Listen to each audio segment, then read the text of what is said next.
Good day mga viewers, may unbox tayo ng isang item. In order natin galing sa Lazada. Ito po ay proteksyon sa ating motor dahil tayo po ay pumupunta ng bundok. Ating i-unbox. Ito ang half crash guard by Red Motoshield version 2. Maganda ito para hindi magasgasan o masira ng todo ang ating fairings kapag tayo ay natumba. Dahil muntik na tayong natumba, kaya bumili na tayo nito.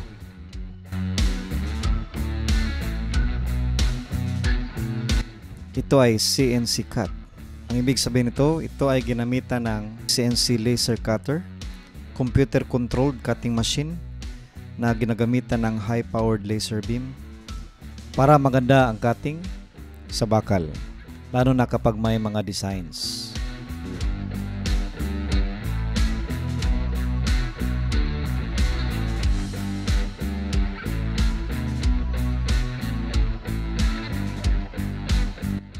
Tatanggalin na natin ang rubber matting. Tatanggalin muna natin ang mga stock bolts gamit ang ating ratchet. Ayan ang stock bolt niya.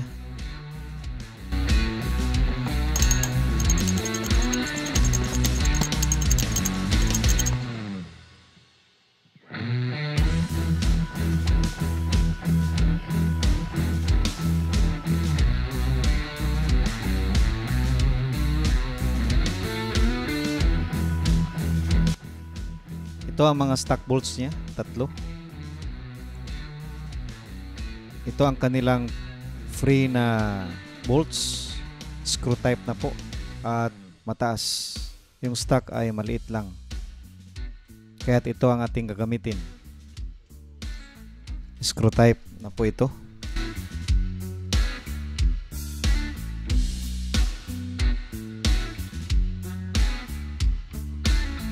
Maglagay tayo ng washer kasi walang kasamang free washer.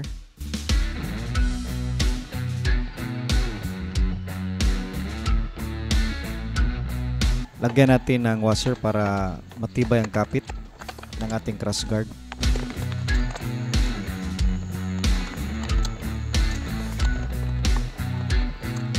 Ayan po sa left side ng ating motor. Ito naman po sa kabila. Same procedure. Baklasin muna natin ang foot matting. Tanggalin ang mga bolts.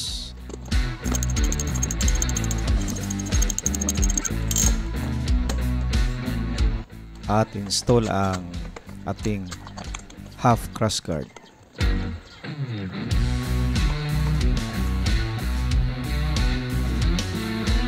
Ang kagandahan ng crash guard nito ay sa chassis mismo siya natin nilagay. Kaya kung may strong impact, ma-absorb talaga ng crash guard dahil sa body structure ng motor natin in-screw ito. Tatapisin muna natin itong mga plastic para malapat natin ang rubber matting.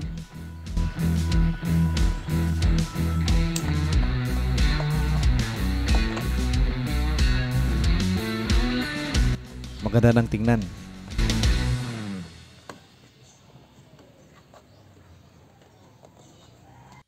Kapag hindi natin ito tinapyas, sagabal siya sa ating flat bar ng ating crash guard. Kapag tinanggal natin ito, walang problema dahil makapit naman ang kapit ng remaining na plastic grip ng ating foot matting.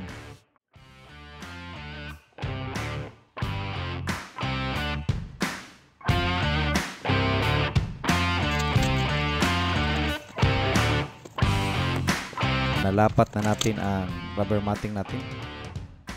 Ayan po guys, natapos natin na malagay ang ating half crash guard, protection sa ating motor. Ang ganda ng tignan.